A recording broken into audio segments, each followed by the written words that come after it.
നിങ്ങളുടെ favourite shows ഇനി ഒരിക്കലും മിസ്സാവില്ല. ഇപ്പോൾ C5 കാണും നിങ്ങളുടെ ഫേവറേറ്റ് ഷോസ് തികച്ചും സൗജന്യമായി. അവൻ മരിക്കുന്നതോടെ എന്റെ കാത്തിരിപ്പിന് അവസാനവും സ്നേഹയുടെ പുതിയ ജീവിതത്തിന് തുടക്കമാവും.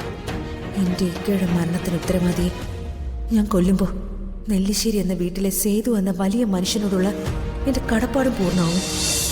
എന്റെ സ്നേഹമോളെ ഒരിക്കലും ഇങ്ങനെ കാണാനാവില്ല എനിക്ക്. ഒരാളെ അന്ധമായി സ്നേഹിക്കുകയും അയാള് നമ്മൾ ഉദ്ദേശിച്ച ആളല്ലെന്ന് തിരിച്ചറിയുമ്പോൾ നെഞ്ചു തകരുന്നതും എത്ര വേദന ഉണ്ടാക്കുന്നതാണെന്ന് എനിക്ക് നന്നായിട്ടറിയാം. കാരണം അവന്തിയിൽ നിന്ന് ഞാനത് അനുഭവിച്ചതാ.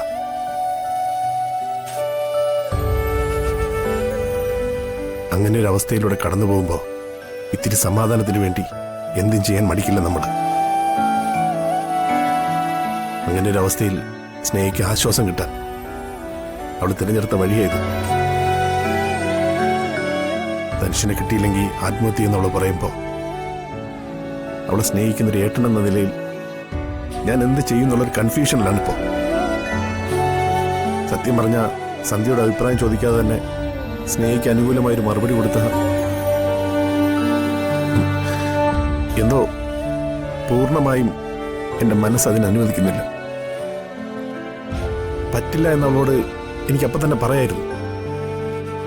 പക്ഷേ ഞാനത് പറയാത്തത് എൻ്റെ ആ ഒരു നോ കൊണ്ട് എൻ്റെ വീട് ഒരു മരണ വീടാകുമെന്നുള്ള പേടിയുണ്ടാ. അവൾ പറയുന്നത് വേണ്ടാന്ന് പറയാം, വേണേൽ തല്ലി അനുസരിപ്പിക്കാം.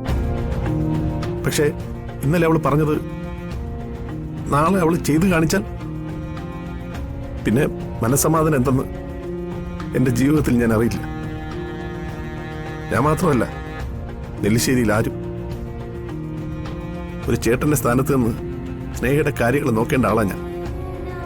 ഇങ്ങനൊരു പ്രതിസന്ധി വന്നപ്പോൾ ഞാൻ അവളെക്കാൾ കുട്ടിയായിപ്പോയി. ജീവിതത്തിൽ ഇങ്ങനെയുള്ള അവസ്ഥകൾ വരുമ്പോഴാണ് മനുഷ്യനൊന്നുമല്ല എന്നുള്ള തിരിച്ചറിവുകൾ ഉണ്ടാവുന്നത്. സന്ധ്യ പറയേ, ഞാൻ എന്ത് തീരുമാനം എടുക്കണം? ധനുഷിനെ പുറത്തിറക്കണം, അതോ ഒരു പരീക്ഷണത്തിനായി സ്നേഹയോട് പറ്റില്ല എന്ന് പറയണം? സന്ധ്യ ആലോചിച്ച് പറഞ്ഞാൽ മതി.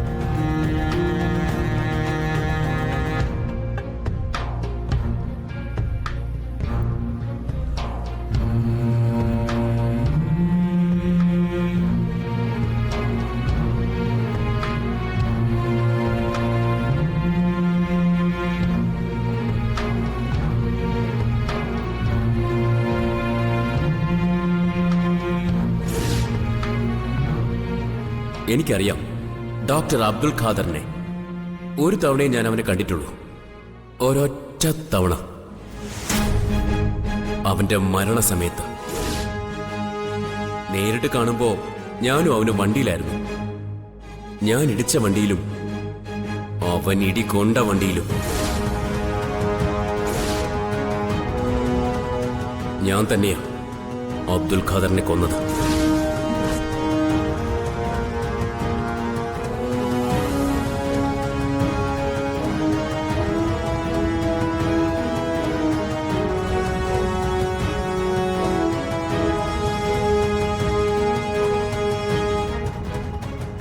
എന്റെ ഇക്കയെ കൊന്നവനാ ധനുഷ്. ഞാൻ ഇത്രയും നാൾ തേടി നടന്നവൻ. അവൻ ജയിലിൽ നിന്ന് പുറത്തിറങ്ങുന്ന ദിവസം തന്നെ ഞാൻ അവന് വേണ്ടി വിധി എഴുതിയിരുന്നത്. ആരും അറിയാതെ അവനെ ജാമ്യത്തിലെടുക്കാനിരുന്ന എന്റെ ഉറച്ച മനസ്സ് ഇപ്പൊ ആശയക്കുഴപ്പത്തിലായിരിക്കുന്നു. നന്ദന്റെ മനസ്സിലെ വിഷമമാണ് എന്നോട് പറഞ്ഞതെന്ന് ഞാൻ മനസ്സിലാക്കുന്നു. സ്നേഹത്തിന് വേണ്ടി നന്ദൻ ചിലപ്പോൾ ധനുഷിനെ ജാമ്യത്തിലിറക്കും.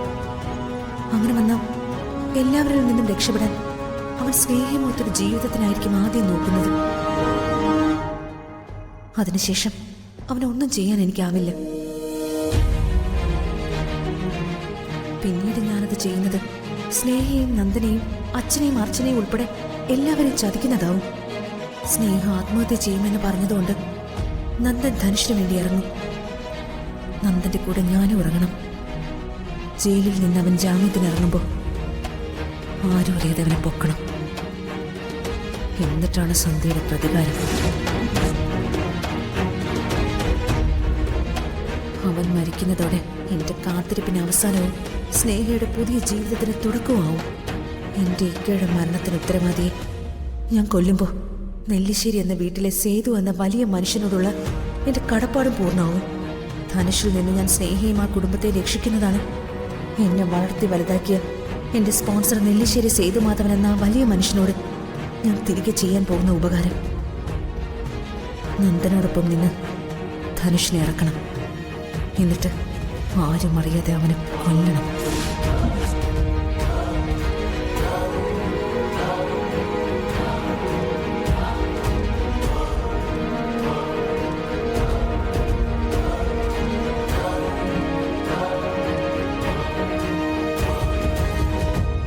സന്ധ്യ, സന്ധ്യയും എന്നെ പോലെ കൺഫ്യൂസ്ഡ് ആയില്ലേ? ഞാൻ ചോദിച്ചതിന് വ്യക്തമായൊരു ഉത്തരവില്ലെന്ന് എനിക്കറിയാം. പരീക്ഷണങ്ങളല്ലേ ഉള്ളൂ. അതുകൊണ്ട് എന്ത് വേണമെന്ന് നമുക്ക് നല്ല പോലെ ഒന്നുകൂടി ആലോചിക്കാം, എന്നിട്ടൊരു തീരുമാനത്തിലെത്താം. ഇനി ആലോചിക്കാൻ ഒന്നുമില്ല നന്ദ. ധനുഷിനെ പുറത്തിറക്കണം. അവനോടൊപ്പം സ്നേഹയെ വിടണോ വേണ്ടേന്ന് നമുക്ക് പിന്നീട് ആലോചിക്കാം. അവനെ നന്ദൻ ജാമ്യത്തിലിറക്കുമെന്ന് സ്നേഹയോട് പറയണം. അതോടെ അവൾ ആത്മഹത്യയെക്കുറിച്ച് മറന്നു തുടങ്ങും. അവൻ പുറത്തിറങ്ങിയതിന് ശേഷം അവന്റെ ഉദ്ദേശം എന്തെന്ന് നമുക്കറിയില്ലല്ലോ. എനിക്കറിയാം, നന്ദൻ വന്ന് എന്നോട് അഭിപ്രായം ചോദിക്കുമ്പോഴും ധനുഷിനെ ജാമ്യത്തിലിറക്കണമെന്നും സ്നേഹയെ രക്ഷിക്കണമെന്നും നന്ദനെ ഏറെക്കുറെ മനസ്സിൽ ഉറപ്പിച്ചിരുന്നു. നന്ദന്റെ കുറ്റബോധം തന്നെയാണ് ആ കുടുംബത്തിനോടുള്ള നന്ദന്റെ സ്നേഹവും. ചിലപ്പോ ഇതറിയുന്നവർ നന്ദനെ കുറ്റപ്പെടുത്തിയെന്ന് വരും. അവസാനം എല്ലാം ഒരു തീരുമാനത്തിലെത്തുമ്പോൾ എല്ലാവർക്കും ബോധ്യമാവും നന്ദൻ ചെയ്തതാണ് ശരിയെന്ന്. ആ ബോധ്യത്തിൽ സ്നേഹയെ പഴയതുപോലെ നിങ്ങൾക്ക് കിട്ടും. എല്ലാത്തിനും നന്ദന്റെ കൂടെ ഞാനുണ്ട്. അത് ഞാനും നന്ദനും തമ്മിലുള്ള ഇനിയും പേരിടാനാവാത്ത ബന്ധം കൊണ്ട് മാത്രമല്ല, നെല്ലിശ്ശേരി എന്ന കുടുംബത്തിനെ രക്ഷിക്കാനുള്ള ബാധ്യത എനിക്കും കുറച്ചൊക്കെ ഉണ്ട്. അതുകൊണ്ടാ ഞാൻ ഇങ്ങനൊരു അഭിപ്രായം പറയുന്നതിനോടൊപ്പം തന്നെ മറ്റൊരു കാര്യം കൂടി പറയട്ടെ. നന്ദൻ അമിതമായി സ്നേഹിക്കുന്നവരുടെ കൂട്ടത്തിൽ ഞാനും കൂടി ഉണ്ടെങ്കിൽ എന്നെ അതിൽ നിന്ന് ഒഴിവാക്കണം. അത് മറ്റൊന്നും കൊണ്ടല്ല. ഇനിയുള്ള എന്റെ ജീവിതം എങ്ങനെയാവുമെന്ന് എനിക്കറിയാം. എന്റെ ഇക്കയെ കൊന്നയാളെ ഉടനെ ഞാൻ കാണും. ആ കൂടിക്കാഴ്ച അവസാനിക്കുന്നത് ഡോക്ടർ സന്ധ്യ ഒരു കൊലപാതക എന്ന പേര് സ്വീകരിച്ചാവും.